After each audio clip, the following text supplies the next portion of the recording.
بسم اللہ الرحمن الرحیم. السلام علیکم.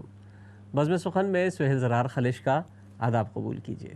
امید ہے مزاج بخیر ہوں گے. دوستو، ہم نے ہمیشہ یہ کوشش کی ہے کہ اپنے پروگرام میں ایسے احباب کو ملائیں آپ سے جنہوں نے ہمیشہ شاعری کے حوالے سے کوئی نئی بات سوچی ہے، کوئی نیا کلام لانے کی کوشش کی ہے، لیکن اس جدت اور اس ندرت کے ساتھ ساتھ انہوں نے اپنی روایات کی پاسداری بھی کی ہے.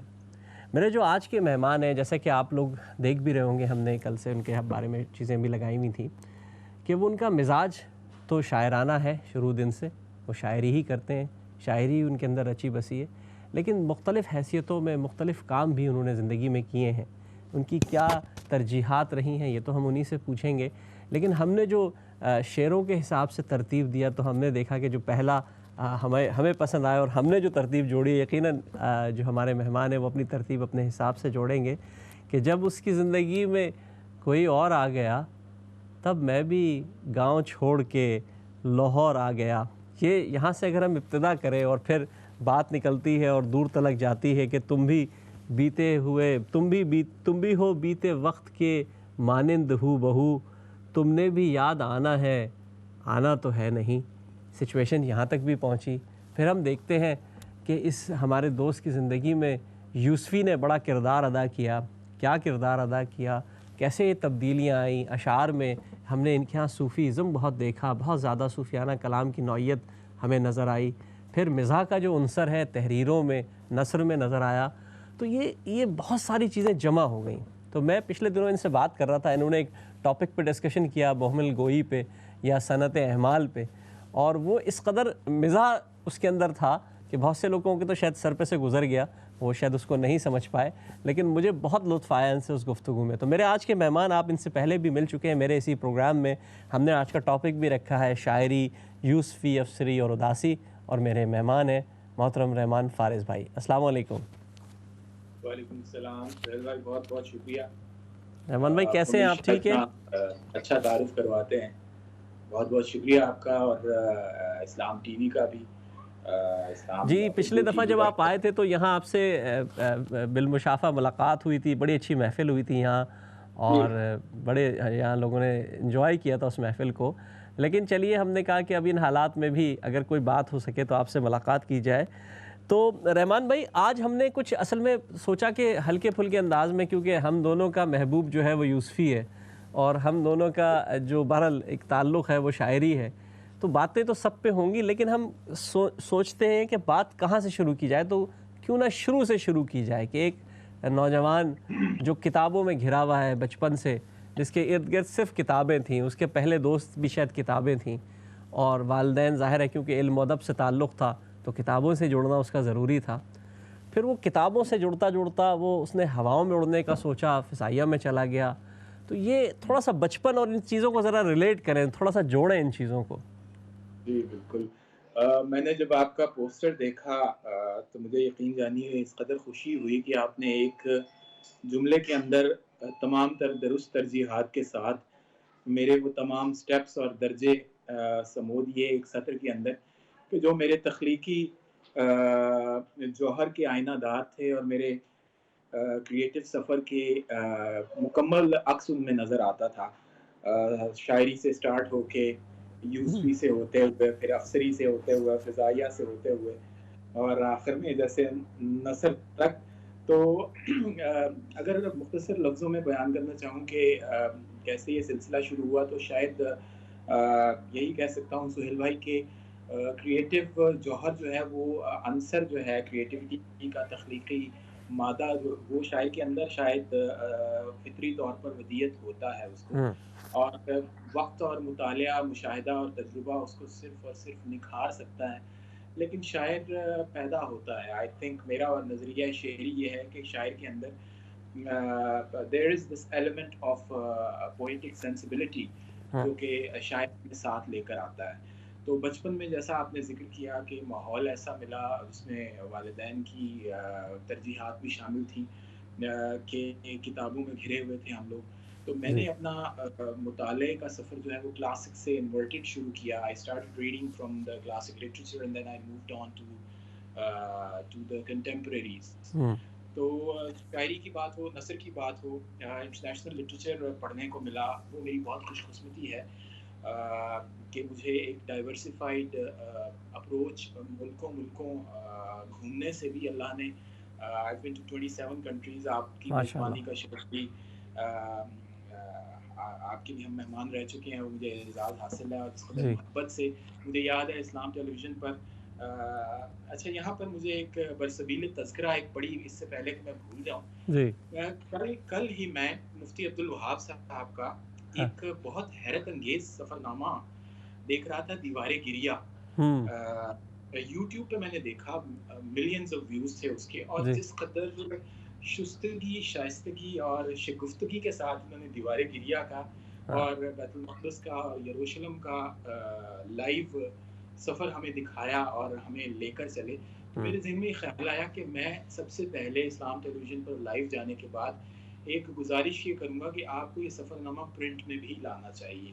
بالکل بالکل. ڈاکیومنٹ ہو جائے گا بہت اچھا، اور جس قدر آپ کا اچھا مفتی صاحب کا انداز بیاں ہے اس کو تحریر میں لائیں گے تو اور بھی اس میں روانی آ جائے گی.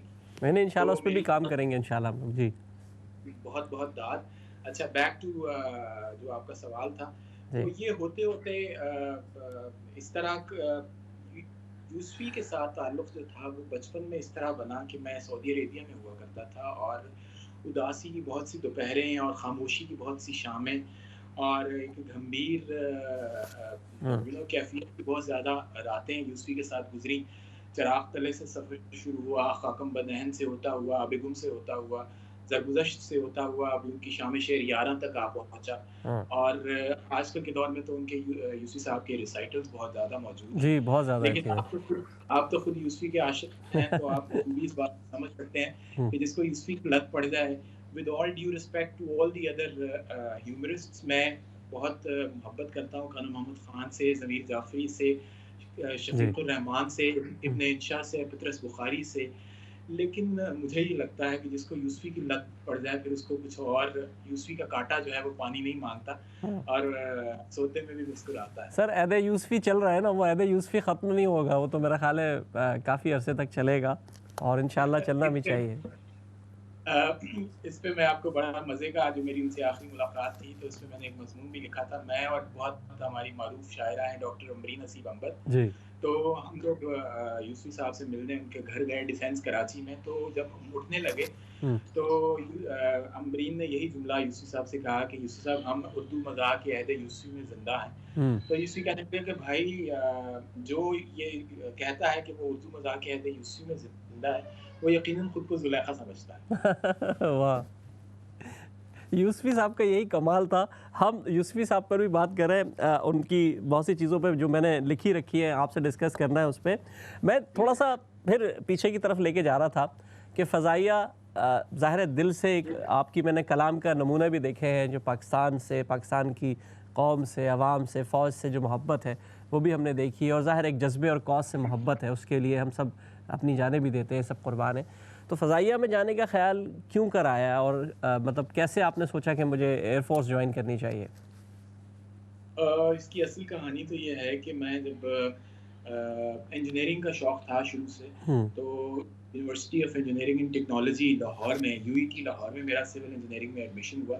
لیکن میرے والدین کا خیال یہ تھا کہ یو ای ٹی کا اس وقت ماحول بھی ایسا تھا، بہت زیادہ پولیٹیسائزڈ تھا کہ یا تو یہاں سے پاس آؤٹ ہونے سے پہلے آپ کی جیب میں ریوالور ہوتا ہے یا پھر آپ 3-4 شادیاں کر بیٹھتے ہیں. اللہ اکبر. تو اس کی بجائے پھر مجھے میرے پیرنٹس نے ایک اور جگہ بھی میں نے ایگزام دے رکھا تھا پاکستان ایئر فورس کا، تو college of aeronautical engineering Pakistan air force academy میں میرا رسالپور میں ایڈمیشن ہوا، تو میں نے Pakistan air force academy join کر لی اور وہاں سے ایویونکس میں اسپیشلائز کیا ایز این ایروناٹیکل انجینئر. تو ایک سفر تھا. فضائیہ کے ساتھ تعلق جو ہے وہ میرا ظاہر ہے پہلا عشق تھا، اور پہلا پیار، پہلی محبت آپ کو کبھی بھی بھولتی نہیں ہے. تو پاکستانیت اور اسلام کا جو جذبہ ہے وہ ہمارے دلوں میں بستا ہے، اور اس سلسلے میں ہم ان دونوں حوالوں سے کسی بھی طرح کی کوئی بھی گنجائش، کسی مخالفت کی کوئی گنجائش نہیں رکھتے اپنے دل میں، نہ پاکستان کے حوالے سے، نہ اپنے دین مذہب اسلام کے حوالے سے. تو آپ نے بالکل درست کہا، ہماری شخصیت کے پرتو اس وجہ سے بھی ایک دوسرے کے ساتھ زیادہ میچ کر پائے کہ ہماری پریفرنسز ملتی تھیں. آپ کو یاد ہوگا کہ جیسے سفر کے دوران ہوں انور مسعود اور امجد اسلام امجد صاحب کے ساتھ جو کچھ ہوا، ہوں اگر اجازت دیں گے تو اس کا بھی تذکرہ کریں گے. نہیں، وہ بہرحال فیس بک کا اس تذکرے پہ تو میں آؤں گا، کیونکہ وہ بہت ضروری ہے وہ تذکرہ، کیونکہ آپ کی کچھ آپ نے تحریریں ابھی اس پہ کام بھی کر رہے ہیں، اور انشاءاللہ بہت جلد وہ کتاب بھی انشاءاللہ آئے گی بہت جلد، جو برطانیہ کے سفر کے حوالے سے تھی.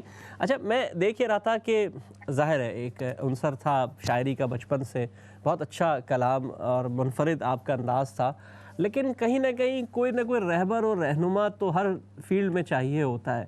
تو سوائے اپنے شوق کو یا اپنے جو قلم کو ہی آپ نے اپنا رہبر و رہنما مانا، یا کچھ دوستوں سے اس میں کچھ صلاح مشورہ بھی ہوا شاعری کے حوالے سے؟ میرا جو کریئر ہے، ابتدا کا کریئر شاعری کا، اس میں بلا مبالغہ مجھے ایک ایسا مینٹور، ایک ایسا رہنما، ایک ایسا استاد، بڑا بھائی اور دوست میسر آیا عباس تابش کی شکل میں. عباس تابش صاحب کی شخصیت اس طرح کی ہے کہ آپ اس کی دلاویزی سے انکار نہیں کر بے سکتے. شک، بے شک. وہ جو ہے سر بسر اور لمحہ بلمحہ شعر کی فضا میں زندہ رہنے والا شخص ہے. اور ناصر کا جیسے ایک شعر ہے کہ دوستوں کے درمیان وجہ دوستی ہے تو عباس تابش اس طرح کی شخصیت ہیں کہ وہ شعری ماحول نوجوانوں کا ایک بنائے رکھتے ہیں، اور اس ماحول میں شعری تربیت، مصرے کی کرافٹ، مصرے کی بنت اور کیفیت کو کیسے اچھا امتزاج بنایا جاتا ہے، اور کیسے آپ بسر کرتے ہیں کسی بھی شعری قلبی واردات کو، اور اس کو شعر کے انداز میں اس طرح ڈھالتے ہیں کہ صرف پوئٹیفیکیشن یا ورسیفیکیشن نہ لگے، بلکہ صرف بیانیہ ہی اس میں نہ در آئے بلکہ کیفیت بھی کے ساتھ آئے. تو یہ ساری چیزیں تمہیں ان محافل کی یادگار ہیں، اور بہت سارے سوال جواب، اور پھر زمینیں جو ہیں ردیفیں نئی نئی بنانا، اور پھر اس پہ ایک طرح سے چیلنج دیا جانا کہ اس پہ نظم لکھی. اس زمانے میں خالد احمد مرحوم ہوا کرتے تھے جو ہمارے دادا استاد کی حیثیت رکھتے ہیں. اچھا. تو خالد احمد صاحب ایک مصرع جاری کرتے تھے اور تمام احباب اس پہ غزلیں کہا کرتے تھے. میں سوچتا ہوں کہ وہ زمانہ جو ہے شعری تربیت کا اور ریگرس پوئٹک ٹریننگ کا، وہ اس طرح کا تھا کہ اس میں آپ کو مصرے کی کیفیت اور بنت کا امتزاج بنانے کا جو ملکہ اللہ کی طرف سے عطا ہوا، اسی ایکسرسائز اور اسی ریگرس ایک طرح سے رگڑے کا شاخسانہ ہے. نہیں، بہت اچھی بات کہی آپ نے، اور یہ مجھے اندازہ ہے کیونکہ میں نے آپ کے جو اس کتاب جو میرے ہاتھ میں اس وقت موجود ہے ماشاءاللہ، عشق بخیر، اس کا جو ہم نے فلیپ پہ دیکھا، دیباچہ دیکھا، جو آپ نے لکھا ہے، بہت سی چیزیں آپ نے اپنے بارے میں لکھی ہیں، لیکن جو کچھ عباس تابش صاحب نے لکھا ہے وہ بالکل منفرد ہے، اور اس میں انہوں نے کئی سوالات بھی اٹھائے ہیں، جس میں سے ایک سوال تو یہ تھا جو بہت سے لوگوں کا سوال تھا، جس میں سے ایک صاحب نے یہ سوال بھی کیا کہ یار شاعری تو اب مر گئی ہے، تو شاعری اپنے اندر سے مر جائے تو لگتا ہے سب جانب سے مر گئی ہے.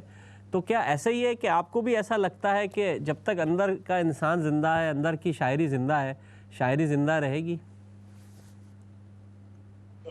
سہیل بھائی، وہ در مضمون تازہ ہمیشہ کھلا رہے گا، کیفیات کے دروازے بند نہیں ہوں گے، اور شاعری اپنے تمام تر حسن اور تمام تر خوبصورتی کے ساتھ اپنا سفر آگے سے آگے اور نئے سے نئے منازل اور نئے سے نئے پڑاؤ کی طرف جاری رکھے گی. اردو غزل جو ہے وہ اس قدر غریب پرور صنف سخن ہے کہ یہ ریاضت کے بعد کہیں نہ کہیں ہر شاعر کو کچھ نہ کچھ دے ہی دیتی ہے. تو اردو غزل اور نظم دونوں کا دامن جو ہے وہ ماشاءاللہ انٹرنیشنل لیول کے لٹریچر سے بھرا ہوا ہے، اور میں آپ کے چینل سے، آپ کے چینل کے توسط سے یہ بات اپنے تمام سامعین اور ناظرین اور تمام احباب تک بڑے تیقن، یقین، بھروسے، اعتماد اور کانفیڈنس کے ساتھ اور بڑی ذمہ داری کے ساتھ پہنچانا چاہتا ہوں کہ میرے خیال میں اس میں الیکٹرانک اور پرنٹ میڈیا کا بھی بہت دخل ہے. جیسے کہ آپ کا چینل جو ہے وہ اردو شعر و سخن کی آبیاری کے لیے بہت زیادہ محنت اور کام کر رہا ہے. اسی طرح سوشل میڈیا کا بھی بہت تعلق ہے. تو آج کل خاص طور پہ نئی نسل کے جتنے لاکھوں میں، ملینز میں لوگ جڑے ہیں اردو شعر و سخن کے ساتھ، وہ میرا خیال ہے کہ اردو شعر و ادب کی تاریخ میں اس سے پہلے دیکھنے میں نہیں آیا. بالکل بالکل. اور یہ بڑی خوشی کی بات ہے کہ ہمارا 16 سے 26 سال تک کی ایج بریکٹ جو ہے اس میں اپنے معافی ضمیر کے اور اپنے دل کے مدعا کے اظہار کے لیے اور دل کی خواہشات اور جذبات، تمناؤں اور حسرتوں اور خوابوں کے اظہار کے لیے بچے جو ہیں، لڑکے لڑکیاں، وہ شاعری کا سہارا لیتے ہیں۔ تو اب ہم جیسے شاعروں پر، جن کو اللہ نے ایک نئی نسل کے ساتھ اتنا جوڑ رکھا ہے کہ آپ ادھر ایک ویڈیو ڈالیے اور ملینز میں اس کے ویوز چلے جاتے ہیں، ان پہ بہت بھاری ذمہ داری عائد ہوتی ہے، جن کو اللہ نے ایک برج بنا دیا ہے between the classic Urdu literature and the new generation, millions of people. ان پہ بہت بڑی ذمہ داری عائد ہوتی ہے کہ وہ نوجوانوں کی شعری تربیت کریں اور پاپولیرٹی کے اسکیل میں دھستے دھستے اپنے لیول کو اس قدر نیچے نہ لے جائیں کہ نوجوان اسی لیول کو شاعری کا اوریجنل پیٹرن سمجھ بیٹھے۔ بالکل۔ اچھا، قبولیت عام تو ظاہر ہے، جی قبولیت عام تو ظاہر ہے جو وہ چیز ہوگی جو سب کی نظروں میں سرائے گی۔ اچھا، میں آپ کے تھوڑا سا جو آپ نے اپنے بارے میں لکھا ہے اس کتاب کے اندر، میں نے جان ایلیا کا دیباچہ پڑھا، جان ایلیا نے جو اپنے بارے میں جو کچھ لکھا ہے، اس کے بعد اگر مجھے صحیح معنوں میں کوئی لطف آیا تو آپ کے اس کتاب میں پڑھ کے آیا، کیونکہ آپ نے جس انداز سے اپنے بارے میں اور عشق سے اپنے آپ کو ریلیٹ کیا ہے وہ بالکل منفرد انداز تھا، اور وہ بالکل آپ نے اپنے آپ کو ہر لحظہ اور ہر لمحہ اپنے آپ کو عشق سے جوڑا ہے۔ اسی لیے آپ نے اپنی کتاب کا نام بھی عشق بخیر رکھا ہے، حالانکہ اس سے پہلے جو میری معلومات ہیں کہ آپ میں فقیر شہر وصال کا بھی شاید آپ نام رکھنا چاہ رہے تھے لیکن آپ نے نہیں رکھا۔ تو عشق بخیر رکھنے کا خیال کیسے آیا، اور عشق ہر دور میں آپ کے ساتھ جڑا رہا، تو آپ سمجھتے ہیں کہ عشق ہی وہ محرک ہے جو انسان کو زندہ بھی رکھتا ہے اور آگے بھی بڑھاتا ہے؟ آپ نے بہت اچھا، بہت پرٹیننٹ اور بہت ویلڈ سوال ہے یہ، اور شاعری یا کسی بھی کریٹیو آرٹ، چاہے وہ پرفارمنگ آرٹ ہو، پینٹنگ ہو، مجسمہ سازی ہو، اسکلپچر، میوزک، سروں کی بات ہو یا لفظوں کی، عشق جو ہے وہ تحریک بنتا ہے، انسپریشن بنتا ہے، کیٹلسٹ بنتا ہے، اور یہی محرک ہے اول و آخر۔ اگر آپ اس محرک سے نظریں چرائیں گے تو آپ کو تخلیق میں وہ سچ اور اپنے مصرے میں وہ سچائی یا گہرائی عطا نہیں ہوگی۔ عشق مجازی بھی ہو سکتا ہے، عشق حقیقی بھی ہو سکتا ہے، دونوں کا کمپوزیشن مکسچر بھی ہو سکتا ہے۔ اور جہاں تک تحریک کی تعلق ہے تو آپ کو جو آپ کو کیفیت ملتی ہے عشق کی صورت میں، اسے بسر کرنا پڑتا ہے۔ بے شک۔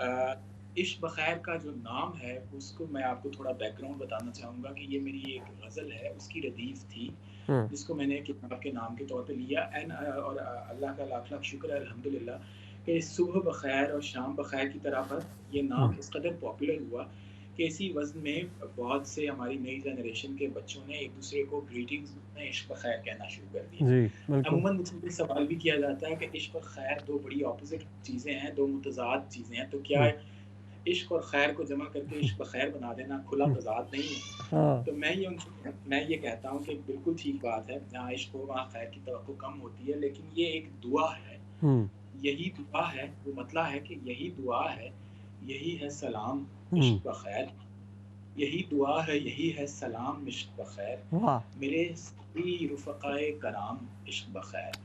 تو یہ دعا بھی ہے، یہ سلام بھی ہے، اٹس اے گریٹنگ کہ may your love remain intact, may it remain safe۔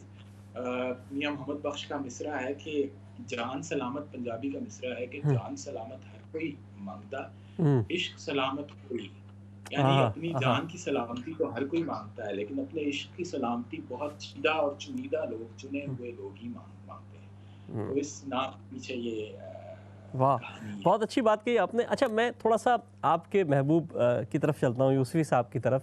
Yusufi صاحب خود اپنے بارے میں بھی لکھتے ہیں کہ وہ ماضی سے محبت کرتے ہیں، ماضی پرست ہیں، نوسٹیلجیا کے حوالے سے ان کی تحریریں بھی ہیں، بہت کچھ ہے۔ آپ کی میں شاعری میں دیکھتا ہوں، میں اپنا تجزیہ کر رہا ہوں، مجھے یقین ہے کہ آپ کی بات یقیناً اس سے مختلف ہوگی، کہ بات میں نے جیسے شروع کی کہ جب اس کی زندگی میں کوئی اور آ گیا تب میں بھی گاؤں چھوڑ کے لاہور آ گیا، اور بات نکلتی ہے، میں مزاح کے رنگ میں بھی لوں گا اس کو، کہ نہ دل کا اذن نہ دلدار کی اجازت ہے، وگرنہ دین میں تو چار کی اجازت ہے۔ تو یہ بات شروع کہاں سے ہوئی اور کہاں تک پہنچی، یہ تو بھائی دیکھیں معمل گوئی نہیں ہے، یہ تو صنعت اعمال نہیں ہے، اس کی تو ذرا تھوڑی سی تشریح ہونی چاہیے اس چیز کی۔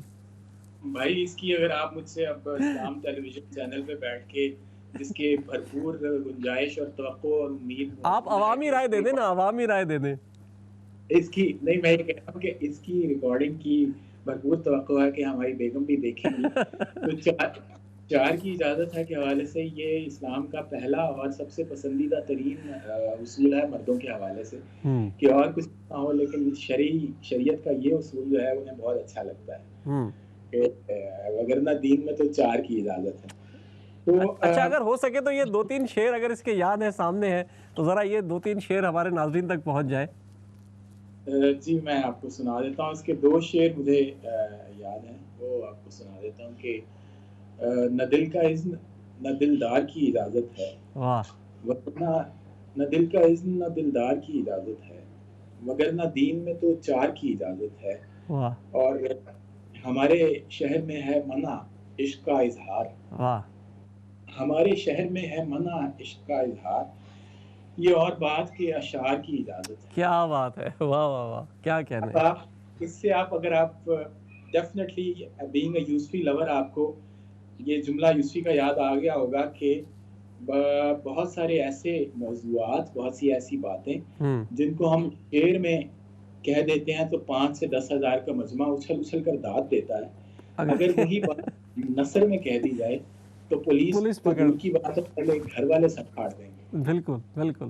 اچھا، یہ بڑا اچھا انہوں نے ہمیں ایک آپشن دے دیا. یوسفی کی بات کر رہے ہیں تو اب یوسفی کی طرف ہی چلتے ہیں. یوسفی صاحب نے کا جو ہم نے جو نثر دیکھی، جو پڑھی، ظاہر ہے 4-5 کتابیں زیادہ نہیں ہیں، لیکن لگتا ہے کہ اردو ادب میں مزاح کا کام مکمل ہو گیا، وہ کمپلیٹ کر گئے. حالانکہ وہ ایک بنیادی طور پر انہوں نے، جیسے کہ ہم نے پہلے کہا کہ ماضی کے حوالے سے باتیں کی، ماضی پرستی تھی ان کی. لیکن ہمیں 2 چیزیں ملتی ہیں، میں آپ سے چاہوں گا آپ بھی اس پہ روشنی ڈالیں، کہ ایک تو مختلف اشعار کو جو انہوں نے مختلف رنگ دیے ہیں کہ وہ جس کو ہو دین و دل عزیز اس کے گلے میں جائے کیوں، یا اور مختلف اشعار کی جو انہوں نے مختلف انداز سے رنگ باندھا ہے، یا جو محاورے اس کے اندر تھے. جیسے کل بھی میں ایک محاورہ ان کا کہیں استعمال کر رہا تھا کہ ایک تو اٹھنی تھی دیوانی، اوپر سے گھنگرو بھی باندھ لیے.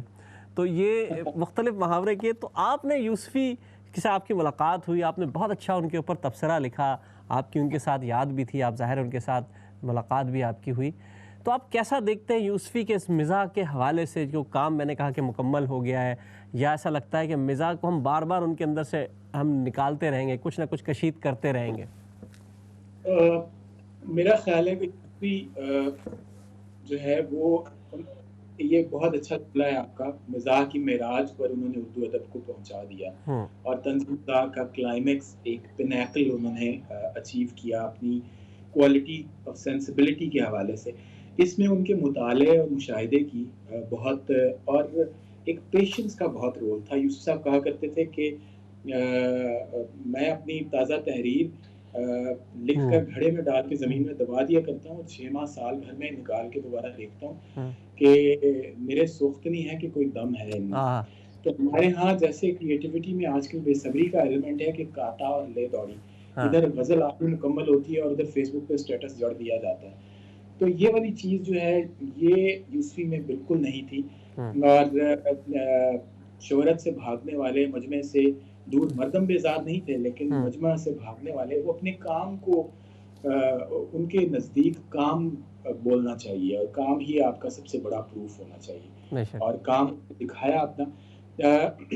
جہاں تک یہ سوال ہے کہ ان کے مزاح کے ایلیمنٹس، تو مجھے یہ لگتا ہے کہ یوسفی صاحب نے جس طرح انٹرنیشنل لٹریچر، خاص طور پہ انٹرنیشنل ہیومر کو پڑھ رکھا تھا، حفظ کر رکھا تھا، اور جس طرح بسر کیا، اور پھر اپنی ذات کی کو کھنگالنے کے بعد ان ایلیمنٹس کو لوکلائز کر کے، انٹرنلائز کر کے جس طرح کئی جگہوں پر بیان کیا، تو دیٹ از بیوٹیفل.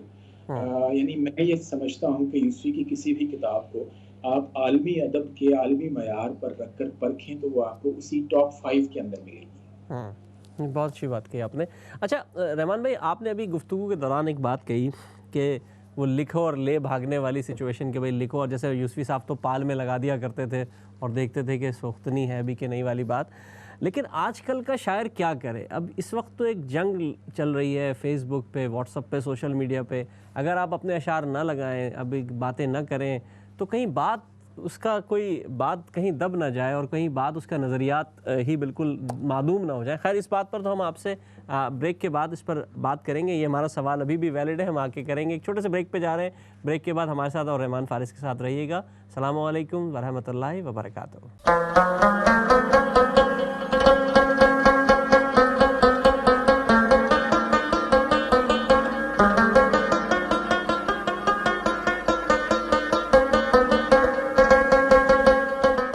بہت بہت شکریہ ناظرین, وقفے کے بعد ہمیں دوبارہ جوائن کرنے کا. ہمارے درمیان رحمان فارس صاحب موجود ہیں. ان سے گفتگو ہو رہی تھی یوسفی پہ, شاعری پہ, افسری پہ اور اداسی پر بھی. ظاہر ہے وہ تو شاعری کا حصہ ہوتی ہے, لیکن میں نے جاتے وقت ایک سوال ان کے لیے چھوڑا تھا, اور وہ یہ تھا کہ جیسے کہ انہی کی گفتگو سے وہ سوال ہمارے درمیان آیا تھا کہ آج کل لوگ فوراً فیس بک پہ لگا دیتے ہیں اور یہ کر دیتے ہیں.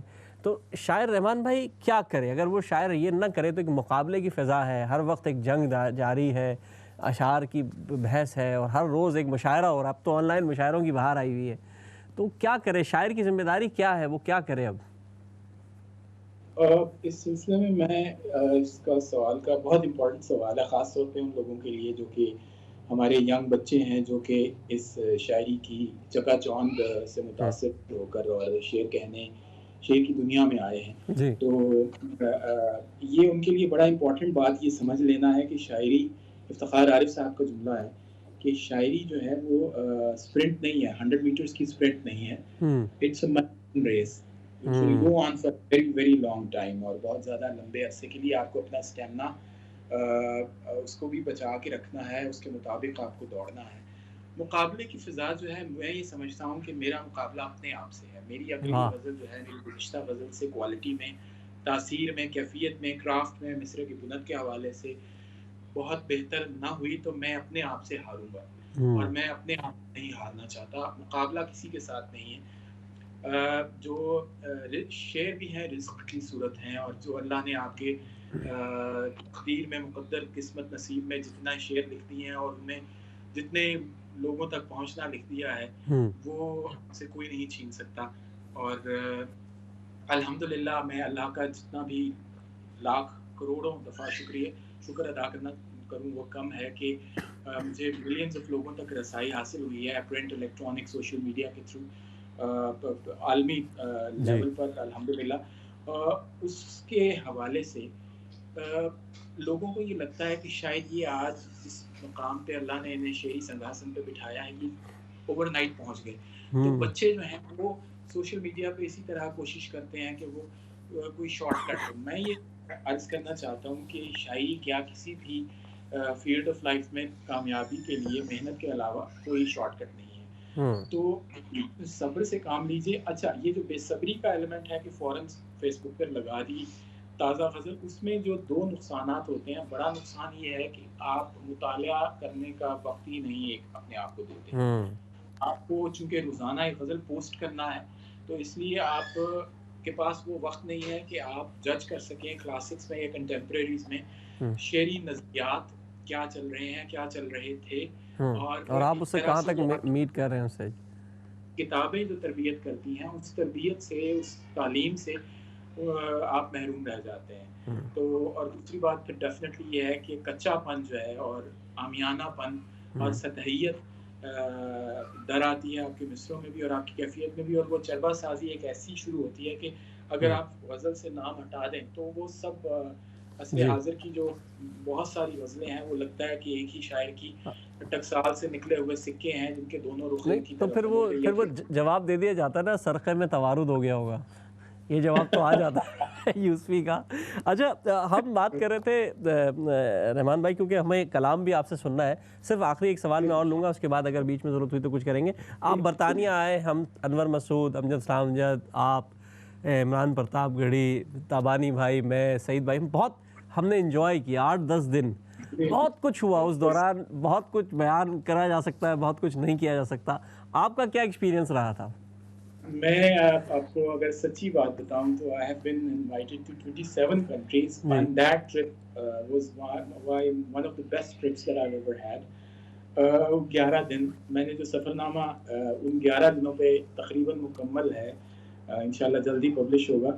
آپ کے سامنے تھا وہ نوٹس تو ہم نے سارے لکھ لیے. اب میں وہ ساری باتیں آپ کو یہاں بتا نہیں سکتا کس طرح ڈھکے چھوٹے لفظوں میں نے وہ سفر نامے میں تو لکھی ہیں. اس میں کچھ پردہ نشینوں کے بھی نام آتے ہیں. بالکل بالکل. کچھ جو 2 نام ہیں جو کہ پردہ نشین نہیں ہیں، ہمارے دوست ہیں تابانی بھائی، شعیب تابانی اور سعید بھائی، جو کہ ہم سفر تھے ہمارے، اور ایک ایک واقعے کے عینی شاہد تھے. تو وہ چاہے واقعہ گاجر حلوے کا ہو یا سوئٹزرلینڈ کا ہو، تو یا دوسرے کے وہ بجائے تمام تیسرے کنارے کی بات ہو، سب جگہ موجود تھے لوگ. ہم بھی وہیں موجود تھے. تو انشاءاللہ وہ سفر نامے میں ساری باتیں آئیں گی اور ڈیفینیٹلی. چلیے ہم انتظار کریں گے. رحمان بھائی، ہم چاہیں گے کہ ہمارے ناظرین جو ہیں وہ منتظر ہیں آپ کے کلام کے بھی. میں چاہتا تھا کچھ گفتگو بھی ہو، لیکن اب کلام کا وقت آ گیا ہے اور میں چاہوں گا کہ رحمان فارس کا کلام رحمان فارس کی زبانی ہم سنیں. جی میں کچھ اشعار جو ہیں وہ جی پیش کر دیتا ہوں. ونس اگین اسلام ٹیلی ویژن اردو کی ان نشریات کے توسط سے اور اس پروگرام کے بزم سخن کے حوالے سے، جو کہ سہیل ذرار خالش صاحب اس قدر خوبصورتی اور شائستگی کے ساتھ اس کی کمپیئرنگ کرتے ہیں، اس کے توسط سے تمام ناظرین اور دیکھنے والوں کی خدمت میں کچھ اشعار کے ارشاد. صدائیں دیتے ہوئے اور خاک اڑاتے ہوئے. واہ. صدائیں دیتے ہوئے اور خاک اڑاتے ہوئے، میں اپنے آپ سے گزرا ہوں تجھ تک آتے ہوئے. کیا بات ہے، کیا بات ہے. کہانی ختم ہوئی اور ایسے ختم ہوئی. آہا. کہانی ختم ہوئی اور ایسے ختم ہوئی کہ لوگ رونے لگے تالیاں بجاتے ہوئے. کیا بات ہے، کیا بات ہے. کہ لوگ رونے لگے تالیاں بجاتے ہوئے. پھر اس کے بعد زمانے نے مجھ کو رون دیا. پھر اس کے بعد زمانے نے مجھ کو رون دیا.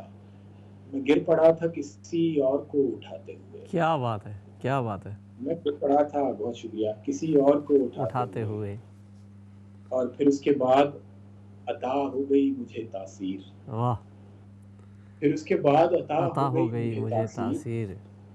میں رو پڑا تھا کسی کو غزل سناتے ہوئے. ہاں، کیا کہنے، کیا کہنے. میں رو پڑا تھا کسی کو غزل سناتے ہوئے. واہ. اور خریدنا ہے تو دل کو خرید لے فوراً. واہ. خریدنا ہے تو دل کو خرید لے فوراً. کھلونے ٹوٹ بھی جاتے ہیں آزماتے ہوئے. ہاں. واہ واہ واہ، کیا کہنے. کھلونے ٹوٹ بھی جاتے ہیں آزماتے ہوئے. واہ. تمہارا غم بھی کسی طفل شیر خوار سا ہے. تمہارا غم بھی کسی طفل شیر خوار سا ہے. واہ. کہ اونگ جاتا ہوں میں خود سے سلاتے ہوئے. ہاں. واہ واہ واہ، کیا کہنے. تمہارا غم بھی کسی طفل شیر خوار سا ہے کہ اونگ جاتا ہوں میں خود سے سلاتے ہوئے. واہ. اور اگر ملے بھی، مقطع پیش خدمت ہے کہ اگر ملے بھی تو ملتا ہے راہ میں فارس. واہ.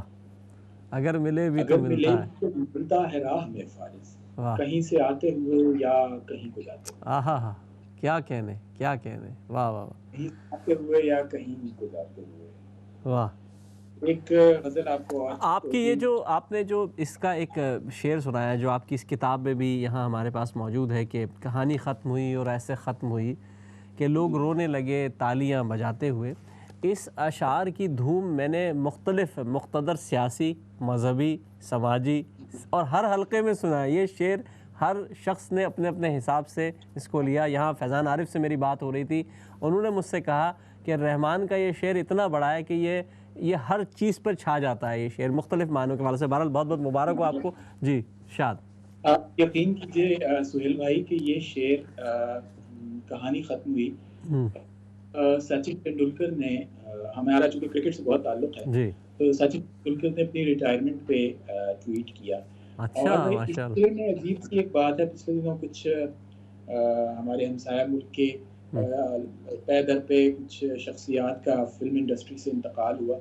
تو یہ برابر واپس آ جاتا ہے جب کوئی ایسی کہانی ختم ہوتی ہے، کسی کی زندگی کی کہانی، کسی کے کریئر کی کہانی، کہ جس نے بھرپور زندگی بسر کی ہو یا بھرپور کریئر گزارا ہو، تو وہ کہانی جب ختم ہوتی ہے تو آپ اس کو اپلاڈ بھی کرتے ہیں، اپریشیٹ بھی کرتے ہیں، داد و تحسین کے ساتھ اس شخصیت کو رخصت کرتے ہوئے اس دنیا سے یا اس کریئر کے پلیٹ فارم سے آپ کی آنکھیں بھی بھر آتی ہیں. اس کے چاہنے والے روتے بھی ہیں اور ساتھ میں تالیاں بھی بجاتے ہیں. تو یہ واہ شعر الحمدللہ ایک ایسا اللہ کی دین ہے. فیضان بھائی ہمارے سینئر ہیں, ہمارا ان سے نیازمندی کا تعلق ہے, تو وہ ان کی تحسین ہمارے لیے بڑا سند کا درجہ رکھتی ہے.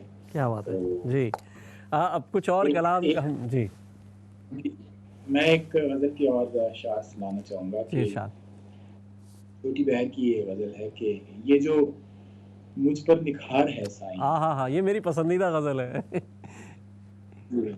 اسی لیے میں سنا رہا ہوں. سہیل بھائی آپ ہی کی نظر کیا بات ہے. کہ یہ جو مجھ پر نکھار ہے سائیں, ہاں آپ ہی کی بہار ہے سائیں. کیا بات ہے کیا بات ہے. یہ جو مجھ پر نکھار ہے سائیں, آپ ہی کی بہار ہے سائیں. اس غزل کا میں اس لیے بھی تذکرہ کرنا چاہوں گا, کویتا سیٹھ صاحبہ بہت انڈیا خوبصورت کی گایا ہے جی انہوں نے. بہت بڑی سنگر ہیں, 2 دفعہ فلم فیئر ایوارڈ لے چکی ہیں. ایک تارا پلے بیک سنگنگ کے حوالے سے بہت معروف, مشہور, مستند اور معتبر نام ہے. انہوں نے یہ غزل اس قدر اچھی ڈوب کر کمپوز کی ہے کہ عابدہ پروین صاحبہ نے بھی ان کو داد دی واہ اس غزل پر. اور انہوں نے صوفی انگ میں, چونکہ سائیں کی ردیف ہے جی تو صوفی صوفی انگ میں کمپوز کی, اور اس کو ماڈرنائزڈ انداز میں دور حاضر کے, عصر حاضر کے انسٹرومنٹس کے ساتھ مکس کر کے بہت اچھا ڈسپلے کیا. میں آپ کو لنک بھی دوں گا اگر آپ نہیں میں نے وہ سنی ہے, اور میں چاہوں گا کہ لوگ ضرور سنیں, کیونکہ رحمان بھائی کی یہ غزل جو ہے کہاں کہاں تک پہنچی ہے, صوفیانہ رنگ کی غزل, اور ضرور سنیں گے ہم انشاءاللہ اس کو. بہت شکریہ. یہ جو مجھ پر نکھار ہے سائیں, آہا آپ ہی کی بہار ہے سائیں, واہ اور آپ چاہیں تو جان بھی لے لیں. آہا آپ چاہیں تو جان بھی آپ لے لیں. چاہیں تو جان بھی لے لیں, آپ کو اختیار ہے سائیں. کیا بات ہے, واہ واہ واہ. آپ کو اختیار ہے سائیں. اور یہ شعر سنیے گا سہیل بھائی کہ تم ملاتے ہو بچھڑے لوگوں کو. ہاں ہاں ہاں کیا بات, یہ دعا بھی ہے ہماری سب کی. تم ملاتے ہو بچھڑے لوگوں کو, ایک میرا بھی یار ہے سائیں. ہاں ہاں ہاں بھائی پھر پڑھیے گا, واہ واہ. تم ملاتے ہو بچھڑے لوگوں کو, ایک میرا بھی یار ہے سائیں. اور روز آنسو کما کے لاتا ہوں. واہ واہ واہ. ہاں روز آنسو کما کے لاتا ہوں, واہ. غم میرا روزگار ہے سائیں. آہا ہا ہا ہا آہا ہا. روز آنسو کما کے لاتا ہوں, غم میرا روزگار ہے سائیں. واہ اور کسی کھونٹے سے باندھ دیجئے اسے, واہ. کسی دل کھوٹے, بڑا بے مہار ہے سائیں. کیا بات ہے, واہ واہ واہ, کیا بات دل ہے. بڑا بے مہار ہے سائیں, اور عشق میں لغزشوں پہ کیجے معاف. آہا عشق میں لغزشوں پہ کیجے معاف, سائیں یہ پہلی بار ہے سائیں. ہاں ہاں ہاں ہاں ہاں کیا بات ہے, واہ واہ واہ. یہ پہلی بار ہے سائیں. واہ کل ملا کر ہے جو بھی کچھ میرا, واہ. کل ملا کر ہے جو بھی کچھ میرا, ہوں. آپ سے مستعار ہے سائیں. کیا بات ہے, واہ واہ واہ. آپ سے مستعار ہے سائیں, اور وسعت رزق کی دعا دیجئے. وسعت رزق کی دعا دیجئے. درد کا کاروبار ہے سائیں. ہاں ہاں ہاں کیا بات ہے, کیا بات ہے. وسعت رزق کی دعا دیجئے, درد کا کاروبار ہے سائیں, اور ایک کشتی بنا ہی دیجئے مجھے. واہ ایک کشتی بنا ہی ایک دیجئے. کشتی بنا ہی دیجئے مجھے, واہ کوئی دریا کے پار ہے سائیں. واہ واہ واہ واہ واہ.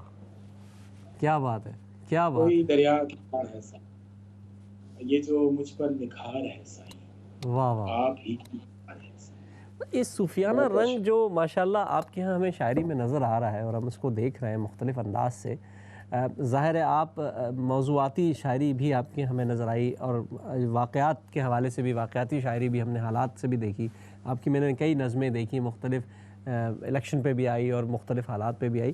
یہ ایک رنگ ہوتا ہے. لیکن ابھی جو میرے پاس فرمائشوں کا ڈھیر لگا ہوا, اس کا کیا کریں. ایک فرمائش یہ آئی ہے کہ تو میرے شہر میں آئے گا تو چھا جائے گا, وہ اگر یاد ہو غزل تو وہ سنا دیجئے. دو شعر جو یاد ہیں سنا جی کہ یاد رکھ خود کو مٹائے گا تو چھا جائے گا. ہاں ہاں ہاں ہاں ہاں. کیا اٹھان ہے یاد بھائی, رکھ, مطلب کی اٹھانی بڑی شاندار ہے. واہ واہ. بہت شکریہ. یاد رکھ خود کو مٹائے گا تو چھا جائے گا, واہ. عشق میں عز ملائے گا تو تو چھا چھا جائے گا. جائے گا. واہ. عشق میں عشق جائے گا تو چھا جائے گا، اور اچھی آنکھوں کے پجاری ہیں میرے شہر کے لوگ، آ ہا ہا ہا ہا ہا ہا ہا، اچھی آنکھوں کے پجاری ہیں میرے شہر کے لوگ، تو میرے شہر میں آئے گا تو تو چھا چھا جائے گا۔ جائے گا، واہ واہ واہ، کیا کہنے، یہ ہمارے سب اچھے دوستوں کے لیے لاہور کی طرف سے آپ واہ، تشریف لائیے اور انشاءاللہ، ہمارے شہر کو رونق بخشیے۔ اچھی آنکھوں کے پجاری ہیں میرے شہر کے لوگ، تو میرے شہر میں آئے گا تو چھا جائے گا۔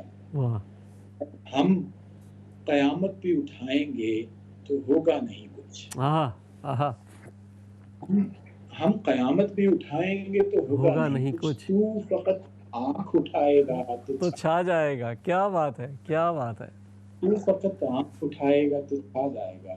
واہ اور یوں تو ہر رنگ ہی سجتا ہے برابر تجھ پر، واہ، یوں تو ہر رنگ ہی سجتا ہے برابر تجھ پر، ہوں، سرخ پوشاک میں آئے گا تو تو چھا چھا جائے جائے گا، کیا بات ہے، کیا بات ہے، گا، سرخ پوشاک میں آئے گا تو چھا جائے گا۔ اور پھول تو پھول ہیں وہ شخص اگر کانٹے بھی، آ ہا ہا ہا ہا، کیا پھول بات، تو پھول ہیں وہ شخص وہ اگر شخص اگر کانٹے بھی کانٹے بھی اپنے اپنے بالوں بالوں میں میں سجائے گا تو چھا جائے گا، آئے ہائے ہائے، واہ واہ واہ، کیا بات ہے، کیا، اپنے بالوں میں سجائے گا تو چھا جائے گا۔ واہ، اور پنکھڑی ہونٹ مدھر لہجہ آہا، اور آواز اداس، کیا بات ہے، پنکھڑی ہونٹ مدھر لہجہ اور آواز اداس، یار تو تو شعر شعر سنائے سنائے گا گا تو تو چھا چھا جائے جائے گا، واہ واہ واہ، گا، واہ واہ، یار تو شعر سنائے گا تو چھا جائے گا۔ اس غزل کی ایک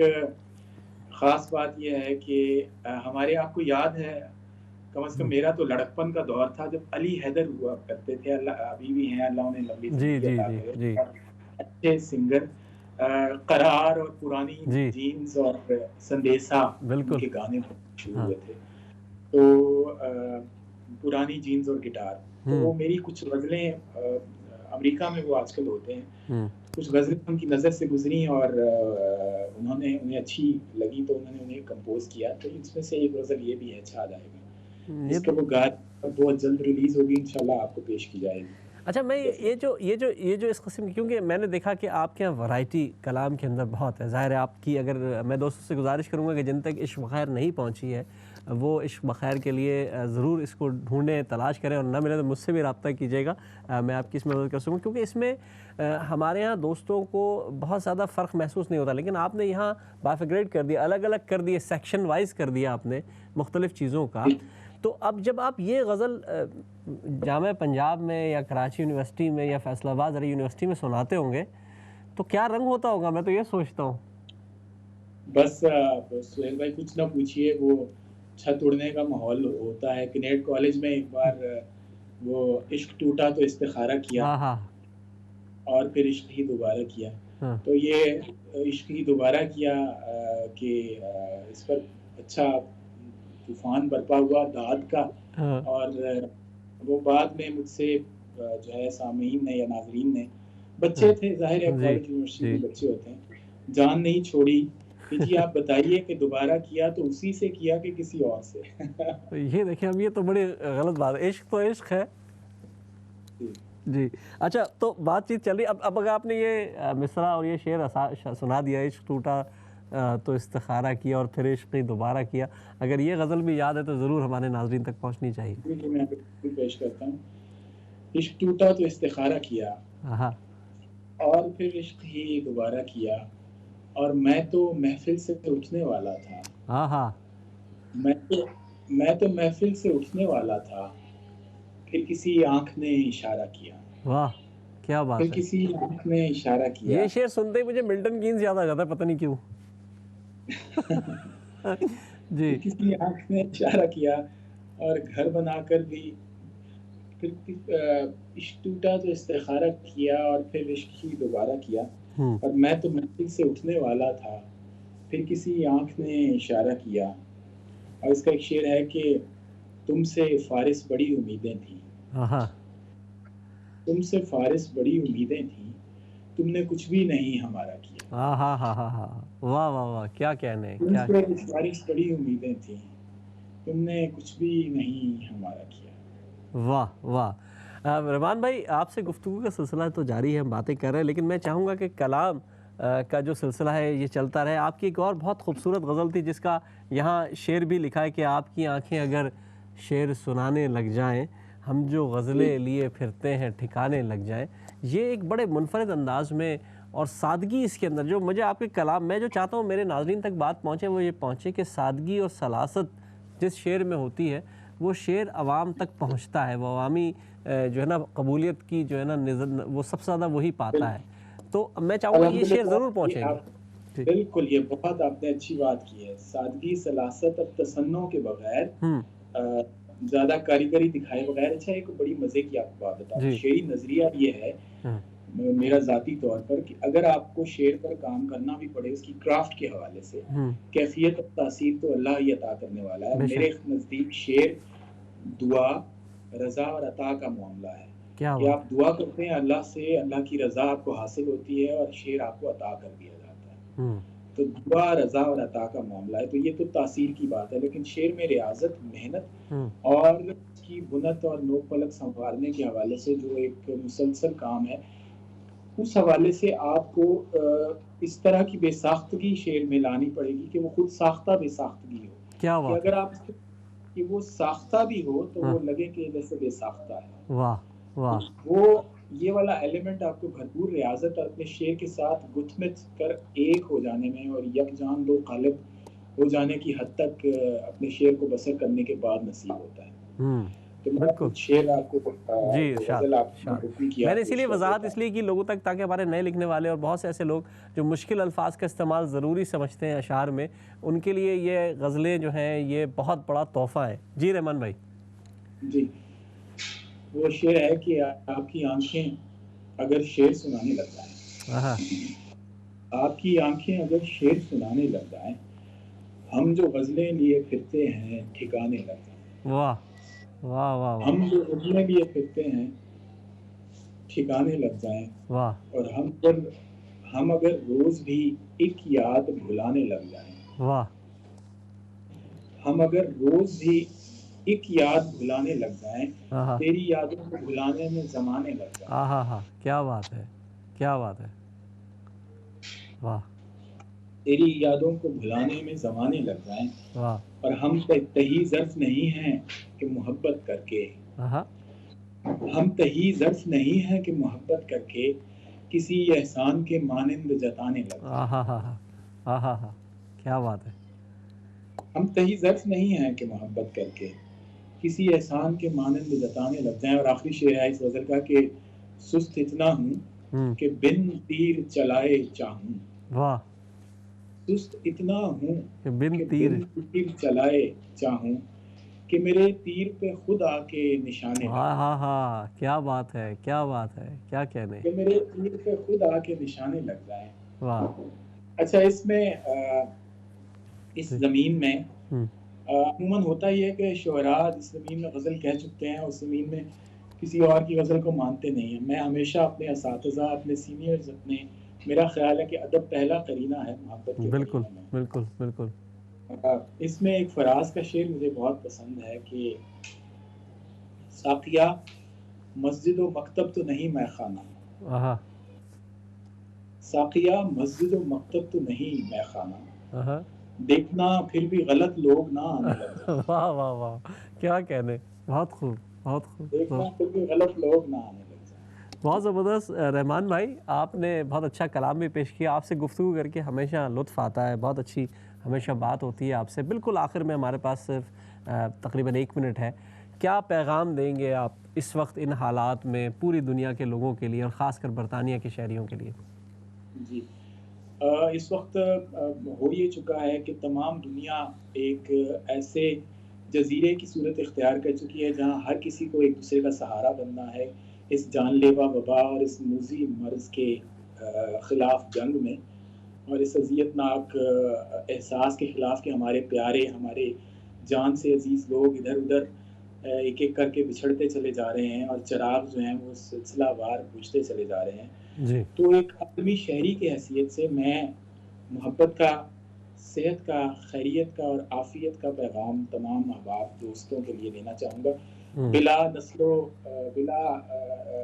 کسی بھی رنگ و نسل کے تفرقے اور فرق کے بغیر، بہت کسی شکریہ. بھی ملک و کسی بھی قومیت کے بغیر میں یہ کہنا چاہوں گا کہ جو ہمارے میڈیکل کمیونٹی کی انسٹرکشنز، ہدایات ہیں، اس کو ان پر فالو کریں. بھرپور انداز سے عمل کیجیے. اس کی ابھی سیکنڈ ویو ختم نہیں ہوئی ہے. اگر کہیں کسی ملک میں اس کا گراف جو ہے وہ نیچے کی طرف جا بھی رہا ہے تو جی، اپنوں اور اپنے پیاروں اور اپنے عزیزوں، بچوں، فیملی، سب دوستوں کا کی خیال رکھیں. زندگیوں کے لیے آپ پلیز، میں ہاتھ جوڑ کر سب سے گزارش کرتا ہوں کہ آپ اپنے آپ کو ہجوم سے بچائیے اور ماسک بہت پہن کر بہت رکھیے. بہت اور شکریہ رحمان بھائی، آپ کا بڑی عنایت. دوستو، رحمان فارس ہمارے ساتھ موجود تھے. آپ کے ساتھ اگلے ہفتے پھر ملاقات ہوگی. اپنا بہت خیال رکھیے گا. السلام علیکم ورحمۃ اللہ وبرکاتہ.